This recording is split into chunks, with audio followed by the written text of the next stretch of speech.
ராசியில் வந்து எந்தெந்த கிரகம் ஆட்சி உச்சம் பகை கொடுப்பாங்க. இதுபோல் சந்திரனுக்கு வந்து எந்த பகை கிடையாது. அது ஓகே. இந்த ஆர்டர் பண்ணாங்க. ஃபர்ஸ்ட் மேச ராசி சூரியன் உச்சம் இருக்காங்களா, சந்திரன் பகை கொடுக்காங்களா, பகையா சமமா, சமம். செவ்வாய் ஆட்சி புதன் நட்புன்னு கொடுக்குறாங்க, நட்பா பகையா, அது வந்து பகை. குரு பகைன்னு கொடுக்குறாங்க, நட்பா பகையா. சுக்கிரன் நட்புன்னு கொடுக்குறாங்க, சனி நீசம் கொடுக்குறாங்க, ராகு கேது பகைன்னு கொடுக்குறாங்க. இந்த ஃபர்ஸ்ட் மேசராசியில் சந்திரன் பகைன்னு கொடுக்குறாங்க, புதனை நட்புன்னு கொடுக்குறாங்க, குருவும் பகைன்னு கொடுக்குறாங்க. இந்த மூணு தப்பா ரைட்டா நீங்க படிச்சதுல ஏன் கொடுக்குறாங்க? சரியா? இதே வாசம் பண்ணாங்க. சூரியன் உச்சம், சந்திரன் சமம், அங்காரன் ஆட்சி, புதன் சமம், குரு நட்பு, சுக்கிரன் சமம், சனி நீசம், ராகு கேது பகைன்னு கொடுக்குறாங்க. அப்ப இது கரெக்டா இது கரெக்டா?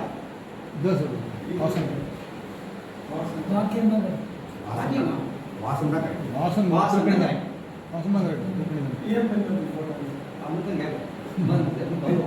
அதுனா இப்போ இதுக்கும் வித்தியாசம் தெரிஞ்சுக்கணுங்கிறதுக்காக இது அதே தான், 20 வருஷத்துக்கு 20 வருஷம் தான். ஆனால் இதுலேயே எப்படி போடுறாங்க, இதையே எப்படி போடுறாங்க. இப்போ இதை பார்த்து நீங்கள் பலன் சொன்னால் கரெக்டாக வருமா? கண்டிப்பாக வராது. அப்படி பொய்யா ரைட்டா? பொய்ன்னு சொல்கிறீங்க. அப்போ இந்த பஞ்சாங்கத்தை மட்டுமே பார்த்து நீங்கள் படிக்க முடியாது, உங்கள் அனுபவம் வேணும். மற்ற நிறைய படிச்சிருப்பீங்க, அதோட இது செஞ்சுக்கணும். அப்போ இந்த இதில் இதே மாதிரி எல்லாமே இருக்கும். இப்போ அடுத்து வந்து ரிஷபராசி சூரியன் பகை ஓகே தானே, சந்திரன் உச்சம், செவ்வாய் நட்பு, புதன் நட்பு, குரு நட்புன்னு கொடுக்குறாங்க, நட்பா சுக்கிரன் ஆட்சி, சனி நட்பு, ராகு கேது நீசம்.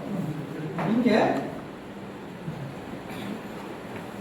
சூரியன் பகை, சந்திரன் உச்சம், அங்காரன் சமம், புதன் நட்பு, குரு பகைன்னு கொடுக்குறாங்க.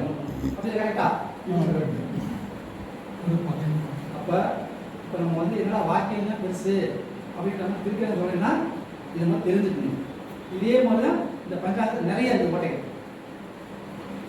அப்ப என்ன நீங்க வந்து ஒரு சில நம்ம இருந்தாகும், ஒரு சில இதுலேயும் நம்ம இருக்கணும். கிரக நிலைகளில் வந்து இப்போ குறிப்பாக ராகு பயிற்சி, குரு பயிற்சி, சனி பயிற்சினா நம்ம இதன்படி பார்க்குறோம்.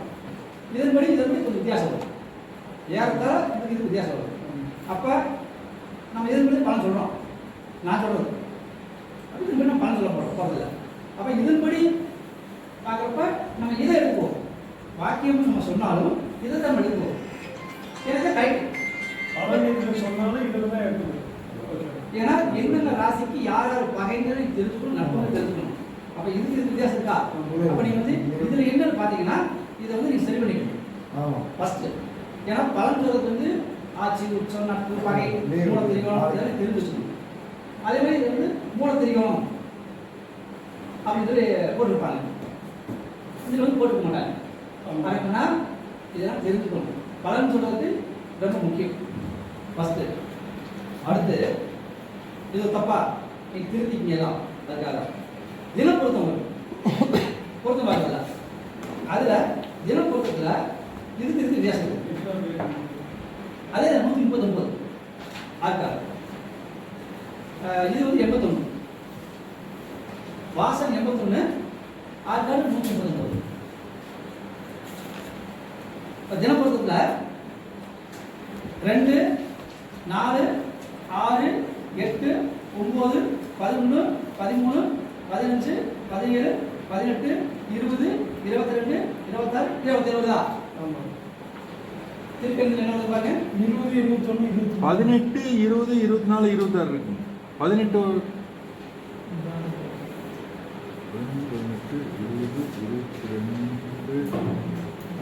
Sir 22 24 மாறுதுங்க sir.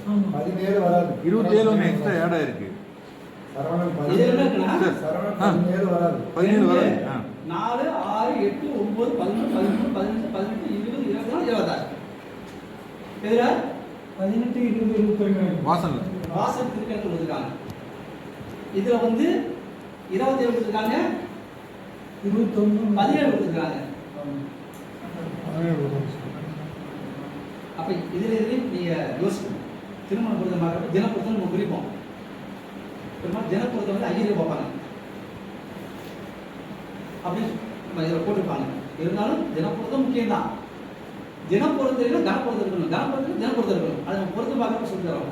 அப்போ என்ன, இந்த 2 உதாரணம் காட்டுதுன்னா நீங்கள் 2 பஞ்சாங்கத்தை வச்சு எங்க டிஃபரெண்ட் வந்து கண்டுபிடிக்க ஆகுது. அதுக்காக வந்து நீங்கள் அதை பக்கத்து சொல்லணும் ஒவ்வொருத்தரும். இங்கே என்னன்னா கிளாஸ் வந்து நாங்கள் இருக்கிறத நீங்கள் இருக்கணும். உங்கள் தவறு